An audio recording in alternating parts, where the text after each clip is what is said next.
Bismillahirrahmanirrahim. Assalamualaikum dan salam sejahtera. Okey, kita terus Okey. Okey, hari ni tadi korang dah belajar dah bab-bab tadi ni. Sekarang kita akan belajar bab 8. Okey. Bab 8. Kita akan tengok soalan esei saja ya hari ni. Soalan objektif saya tak akan sentuh sebab apa? Tak cukup masa, hanya 20 minit saja. Jadi kita boleh tengok soalan yang pertama ni. Okey. Siapa yang tak nampak tu, kalau phone boleh zoom kan? Okey. Soalan A, dia kata jelaskan perlantikan keanggotaan Majlis Perundangan Persekutuan. Dia katakan perlantikan keanggotaan Majlis Perundangan. Kita kena ingat Majlis Perundangan ni adalah Majlis Undang-Undang. Okey? Majlis Undang-Undang pula. Maaf, bukan Majlis Undang-Undang.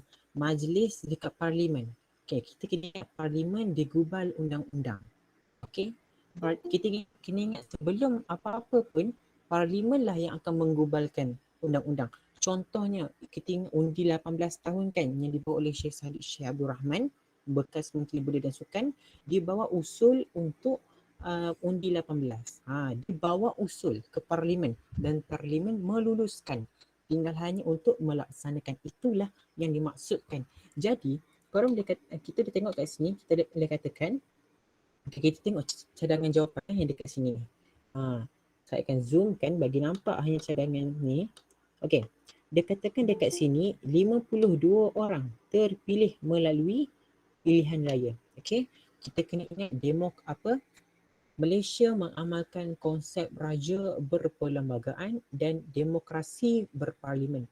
Raja berperlembagaan di mana raja menjadi ketua negara yang di-Pertuan Agong sebagai ketua negara dan raja-raja Melayu menjadi ketua di setiap negeri-negeri. Okey, kecuali negeri Pulau Pinang, Melaka, Sabah dan Sarawak. Negeri-negeri empat negeri ini di bawah tanggungan yang di-Pertuan Agong. Okey, kita belajar itu boleh tengok balik. Okey, 35 orang ahli lantikan mewakili kumpulan ataupun berkepentingan. Maksudnya dalam Parlimen pilihan raya itu memang adalah okey, yang ketiga dia katakan seperti keusahawanan, perlombongan, perindustrian dan pertanian. Maksudnya orang-orang yang menyertai majlis keanggotaan ini mesti melibatkan keusahawanan, perlombongan, perindustrian dan pertanian. Dan dia katakan 11 orang menteri besar mewakili negeri. Kita tahu menteri besar kan dah ada kan? Menteri besar di 11 negeri tu lah. Dan 2 orang wakil negeri-negeri Selat. Negeri Selat ada 2, Pulau Pinang dan Melaka. Pada mulanya negeri Selat ada 3 kan? SPM, kita ingat SPM, Singapura, Pulau Pinang dan Melaka. Lepasnya berlakunya perubahan undang-undang ataupun perlembagaan, Singapura dikeluarkan daripada Malaysia. Korang tahu kan akronim SPM kan? Kita tuliskan SPM. S untuk Singapura. Singapura. P untuk Pulau Pinang. M untuk Melaka. Ini adalah negeri-negeri Melayu, negeri Selat lah.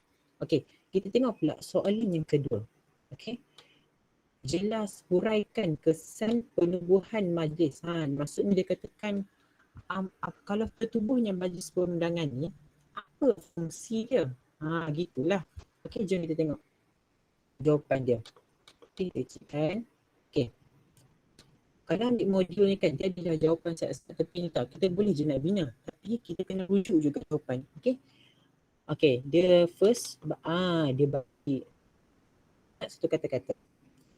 Fakta untuk membina ayat. Ni adalah fakta. Tengku Abdul Rahman mengetikkan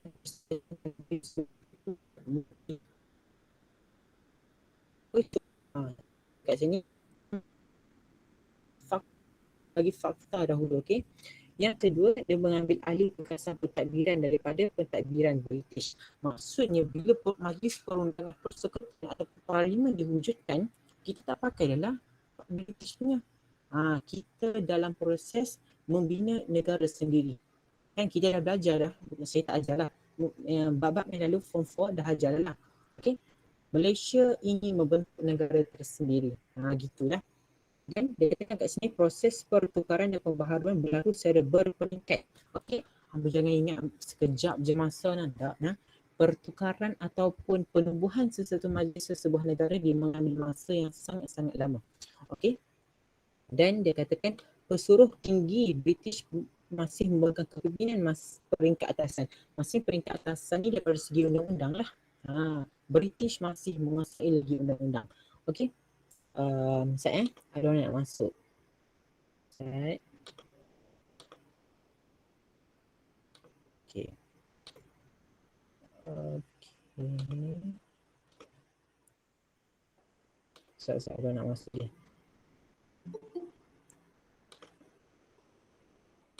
Okey, jom kita teruskan. Okey, siapa-siapa yang masuk ni kan, siapa boleh join grup Telegram saya hantar link ni. Ialah grup private. Okey. Saat nanti saya akan adakan kelas study sampai ready. Jadi siapa-siapa nak join boleh silakan, hanya subjek sejarah. Okey, sejarah saya memang tekankan, biologi, kimia dan bahasa Melayu. Siapa nak join silakan ya, saya menerima mengalu-alukan. Okey, jom kita teruskan. Dia mengambil alih tugas pentadbiran daripada pesuruh tinggi British.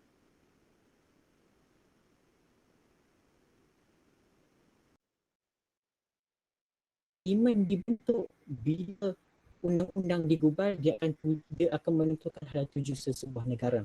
Okey, kita kena ingat tahu, penubuhan majlis perundangan ni, okey, saya highlightkan, majlis perundangan ni dia melibatkan parlimen. Okey, perundangan P itu parlimen. Okey. Dan dia katakan dekat sini, kita dapat di sini sistem ahli dimasukkan. Maksudnya sistem ahli ni mungkin korang dah belajar dah, dimasukkan dahulu bab 7 dia dah belajar dah. Merupakan perkembangan amalan pentadbiran demokrasi di negara kita.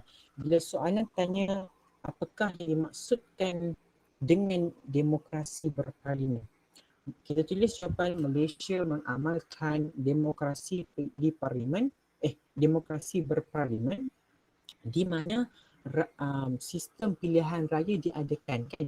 Setiap 5 tahun akan adalah undilah ini, undilah itu. Itulah parti-parti dia kan. Okey. Dipimpin oleh rakyat tempatan. Betul lah, memang logik. Rakyat tempatan menjadi pemimpin. Kebanyakan ahli parlimen ni dulu sebenarnya rakyat biasa saja. Bila dah duduk di situ, dah dibantu, dah dididik, akhirnya menjadi seorang yang berkuasa. Okey, dan ahlinya dipilih oleh rakyat. Kalau tengok Tan Sri Muhyiddin Yassin kan, saya ambil contoh PM kita tu, dia mesti ada sokongan seseorang. Kan wajib lah nak berdiri sesuatu, mesti ada sokongan seseorang. Okey, kalau nak jadi PM kan mesti ada sokongan. Tak ada sokongan kau tak boleh. Okey. Kita tengok pula contoh contoh soalan yang agak kira ya. Dia katakan dekat sini. Okey, saya ambil air. Okey. Dia katakan dekat sini, terangkan kepentingan sistem perundangan sesebuah negara. Sebelum tu kita tengok info pemarkahan dulu. Kita akan belajar cara buat kebat ni. Jom. Okey, kita tengok kotak warna merah ni ya. Okey. Ini kotak merah ni. Zoom lagi bagi nampak. Info permarkahan kebat. Kita nak tengok info permarkahan kebat. Okey. Bila kan kebat biasa ada banyak soalan kan, contoh dia tunjukkan kat sini 7 soalan. Dia tunjukkan kat sini 7 hingga 8 markah. Maksudnya kalau soalan tu dia soalan kebat dia soalan 7 ke 8 markah, kita kena buat ayat macam ni. Okey, kita kena berikan fakta dulu. Fakta sini isilah. Lepas tu kita bagi huraian fakta. Lepas tu kita tambah dengan contoh. Ini macam ayat bahasa Melayu lah nak bina karangan pun. Okey, kita bagi contoh dan inference sebab contoh tu, huraian contoh. Okey. Dan kita kena pastikan fakta yang diberi itu tepat. Jangan beri fakta yang salah. Contohnya fakta dari segi pertahunan. Contohnya lah, Malaysia kemerdekaan pada 1963 kan. Kita tulis kat situ Malaysia pembentukan Malaysia berlaku pada 1964. Salah. Okey, fakta kita salah.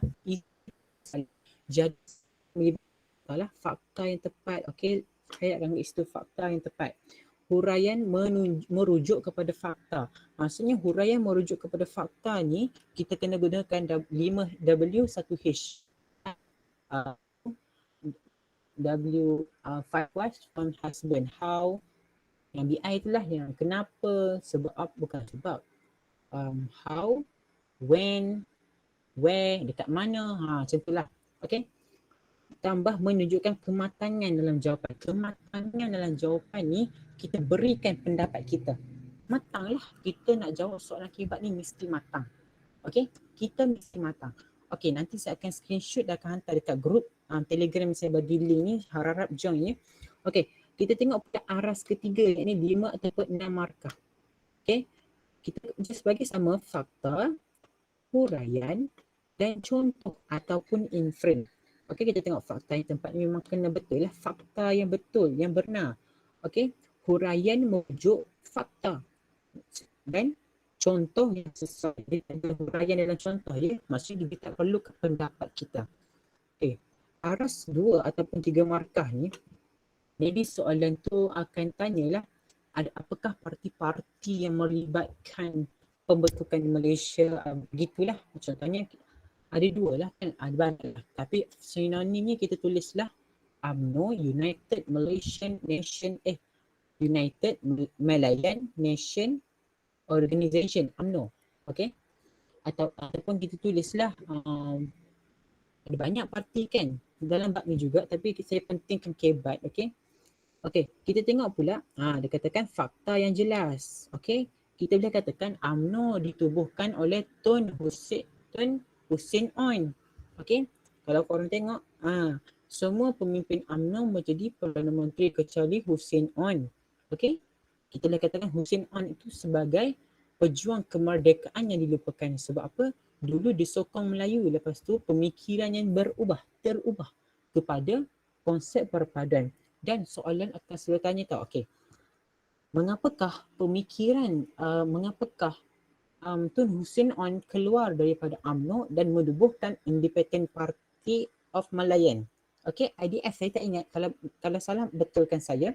Okay, dan kita tulislah pemikiran beliau berubah. Gitu. Dan kalau soalan aras 1 ke 2 markah ni macam biasalah, soalan yang macam apakah siapakah pejuang nasionalisme di Indonesia. Contoh, bukan Soekarno tau. Soekarno bukan. Rajin perempuan tu lah, saya tak ingat, maaf. Okay, Rajin Kartini. Saya ingat pun. Okay, dia soalan-soalan yang melibatkan fakta. Jos Rizal di Filipina bukan. Di India siapa? Mahatma Gandhi, pejuang nasionalisme. Di Arab siapa? Di Arab. Banyaklah kan. Malaysia nasionalisme memang ada. Okay. Berkaitan dengan maksud yang tersurat dan tersirat. Kita kena katakanlah Mahatma Gandhi ni diperjuangkan apa? Dia menubuhkan parti apa? Jos Rizal ni menubuhkan parti apa? Gitu. Okay.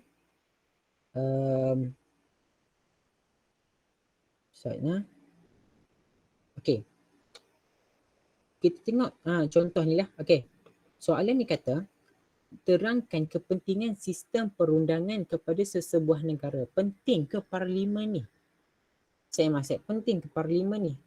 Kita kena ingat parlimen ni ada banyak cabang. Parlimen ni dia bentuk ni lah.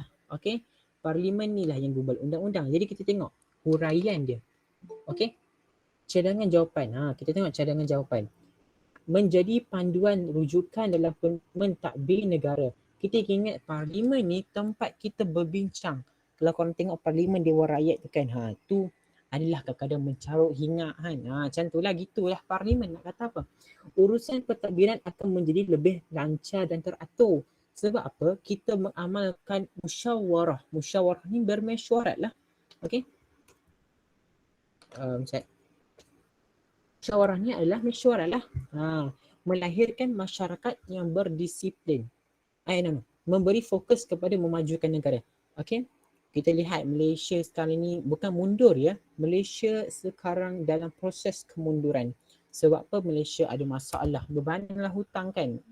Okay, itulah punca dia. Okay. Bila parlimen ada, masalah akan selesai. Okay. Melahirkan masyarakat yang berdisiplin. Sebab apa? Parlimen dia ugur bala undang-undang. Contohlah macam inilah SOP kerajaan dah buat dah SOP yang terbaik. Okay. Bila kita kerajaan ketatkan SOP, ada yang kata nak susahkan rakyat, tapi rakyat sendiri yang menyusahkan diri kerajaan. Okey, dan mulalah salahkan kerajaan gagal, sedangkan diri itu tidak ikut patuh pada SOP lah. Itu contohlah. Kita terlibatkan dalam kehidupan diri kita. Sejarah ni melibatkan kehidupan ni mengelakkan rakyat dapat terjebak dengan perbuatan tak bermoral. Contoh apa dekat TikTok kan, ada famous tentang Cameron Hill. Siapa yang tengok TikTok tahulah. Okay, siapa? Maybe kat Facebook ada, IG adalah. Okay, di mana dia tu melanggar undang-undang dengan melakukan lumba haram dan akhirnya dijatuhkan hukuman penjara 24 tahun. Okay, kalau Malaysia maybe tak adalah hukuman bunuh. Okay, Malaysia adalah kes tu memberikan hukuman gantung sampai mati ada, tapi Malaysia mungkin lebih tinggi sebab dia melibatkan nyawa seseorang kan. Kalau kita parlimen tak gubal undang-undang, macam itulah rakyat boleh buat suka hati. Nak buat apa-apa jenayah pun tak kisah. Gitu. Tengok seperti lumba haram menghisap dadah dan mencuri. Dia bagi contoh. Saya seperti saya cakapkan tadi. Okey. Kesannya bila parlimen ni ada, rakyat dapat bersama-sama memajukan negara. Kita kena ingat mantan Presiden Indonesia Soekarno pernah berkata, jangan Amerika Syarikat, okey, mantan Presiden Amerika Syarikat pernah berkata, jangan ditanya apa jasa negara kepada kamu, tetapi tanyalah apakah jasa kamu kepada negara. Apa jasa rakyat ni, sebab apa jasa rakyat untuk kita lakukan kepada negara. Kita boleh dari segi perubatan, kita boleh bantu dan lain-lain lah. Okey, taraf hidup rakyat akan meningkat. Okey, dengan apa? Sekarang kita tahu kan kerajaan menjalankan banyak program-program yang dapat membantu nak naik balik kehidupan rakyat ni bagi selesa, bantuan keuangan, bantuan makanan dan lain-lain lah. Itu sebagai contoh. Okey, menjamin keadilan setiap rakyat. Okey, macam saya ambil juga kes Cameron Hill tu. Okey, dia dah bunuh 2 orang, seorang wanita dan seorang bayi yang berumur 1 tahun dan akhirnya dikenakan hukuman penjara 24 tahun. Itu dikira adil lah di Amerika. Amerika tak silap, maaf saya tak tahu sangat dekat mana, tapi dekat Malaysia padahal rakyat Malaysia kata tak boleh kena hukuman bunuh sebab apa, dia dah bunuh seseorang. Itu dari segi hukuman. Hukuman setiap negara adalah berbeza-beza. Sebab itulah kalau kita belajar tingkatan 5, siapa yang tingkatan 5 dekat sini dia akan belajar undang-undang merupakan suatu wajah ataupun imej sesebuah negara. Dan yang terakhir, memastikan negara dalam keadaan aman dan harmoni. Okay, dia salah je tu, memastikan. Okay, dia salah je. Okay. Ada apa-apa pertanyaan ataupun persoalan tak pasal ni? Okey, sebab dia 20 minit saya tak boleh ajar banyak sangat.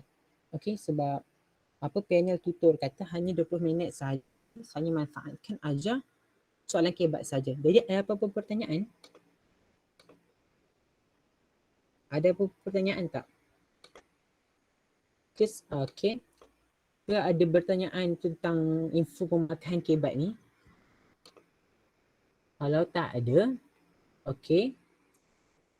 Dah habis dah. Jangan keluar lagi tau sebab kita akan belajar bab 10 pula. Soalan esei juga. Okay, korang just tunggu je dekat sini. Nanti saya akan start pada pukul 10.05. Okay. Saya akan buka lagu juga, tak apa.